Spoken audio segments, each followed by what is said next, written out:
SBI news channel కి స్వాగతం.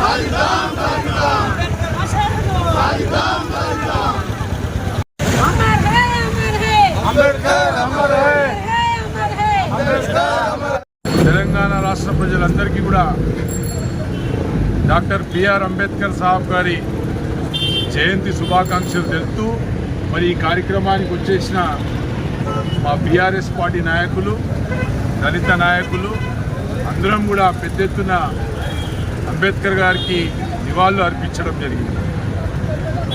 మరి ఈరోజు దేశ ప్రజలందరూ కూడా గుర్తుపెట్టుకున్నారు, ఈరోజు అంబేద్కర్ గారు ఆ రోజు ఆయన చేసిన కృషి వల్ల ఈరోజు బడుగు బలహీన వర్గాలు ఇంత స్వేచ్ఛగా రాజకీయంగా కానీ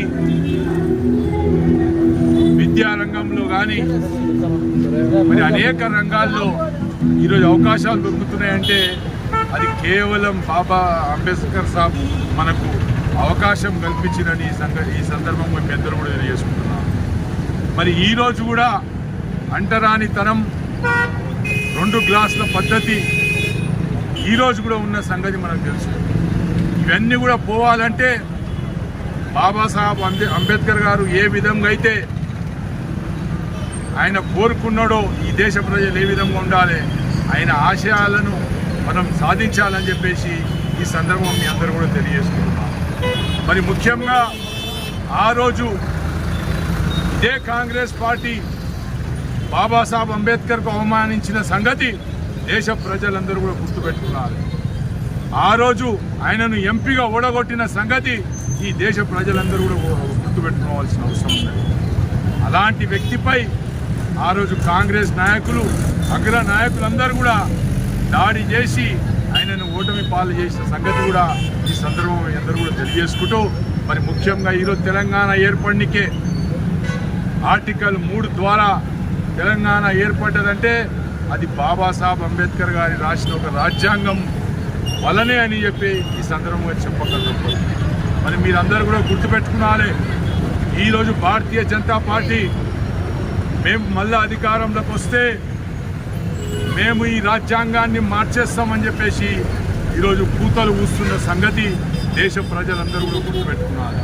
బడుగు బలహీన వర్గాలు, ఎస్సీలు, ఎస్టీలు, మైనార్టీలు అందరూ కూడా గుర్తుపెట్టుకున్నారే, ఈ యొక్క భారతీయ జనతా పార్టీ ఎజెండా అంబేద్కర్ రాసిన ఒక మహిళలు, మైనార్టీలు అందరూ కూడా ఆలోచన చేయండి. ఈ 2 పార్టీలతోటి దేశానికి చాలా ఇబ్బంది ఉన్నది. కాబట్టి మనం తెలంగాణ రాష్ట్రంలో మన తెలంగాణ ఎంపీలు గెలిపించుకుంటే డాక్టర్ బహుముఖ ప్రజ్ఞాశాలి రాజ్యాంగ సృష్టికర్త అయినటువంటి డాక్టర్ బిఆర్ అంబేద్కర్ గారి జయంతి జరుపుకోవడం చాలా సంతోషకరమైన విషయం. ఎందుకంటే ఆయన మనకు ఒక దిక్సూచిగా ఒక రాజ్యాంగాన్ని సృష్టించి ప్రపంచం నలుమూలలా మన దేశం వైపు చేసినటువంటి వ్యక్తి కాబట్టి ఆయన జయంతి జరుపుకోవడం చాలా సంతోషకరమైన విషయం.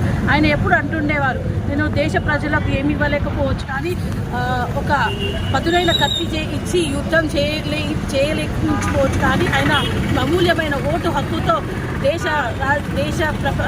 దేశాన్ని భవిష్యత్తును మార్చే హక్కు వాళ్ళ చేతిలో ఇచ్చానని ఆయన ఎప్పుడు అంటుండేవారు. అటువంటి ఓటు హక్కుని మనం వినియోగించుకోవాలని, సరైన వ్యక్తికి ఓటేసి మన దేశ భవిష్యత్తు కానీ, మా పిల్లల భవిష్యత్తు కానీ, మన వార్డు భవిష్యత్తు కానీ మన చేతిలోనే ఉంది. కాబట్టి సరైన వారికి మనం ఓటుకు వేసి మన ఓటుని వినియోగించుకోవాలని కోరుకుంటున్నాను. అలాగే ఆయన ఎన్నో దిక్సూచిని ఎన్నో మార్గాలు చూపించిన వ్యక్తి. ఆయన అడుగుజాలలో మనం అందరూ కలిసి నడవాలని, ఆయన దేశానికి ఎన్నో మేలు చేశారు కాబట్టి ఆయన మేలను తలుచుకుంటూ వారి ఆశయాలను మనం పునరుద్ధరించుకోవాలని మనస్ఫూర్తిగా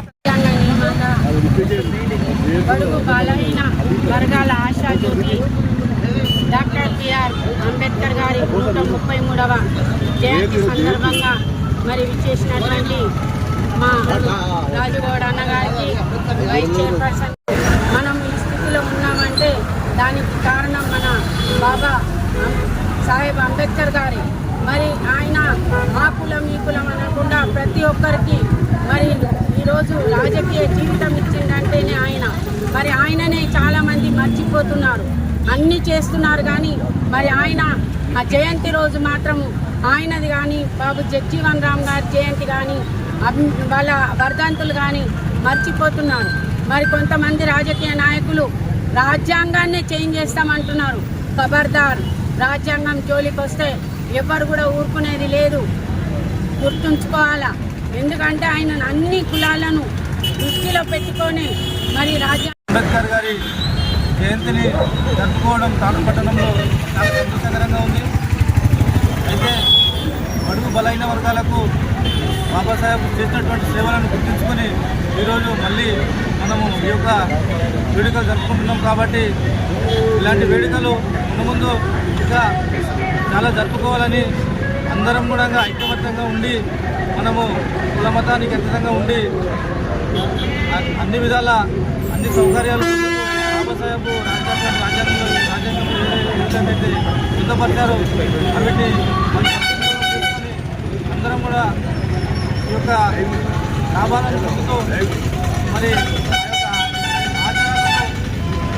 సాగాలని చెప్పేసి సాధిద్దాం. జై భీమ్, జై భీమ్, జై Bhim. Please subscribe, like and share, comment చేయగలరు.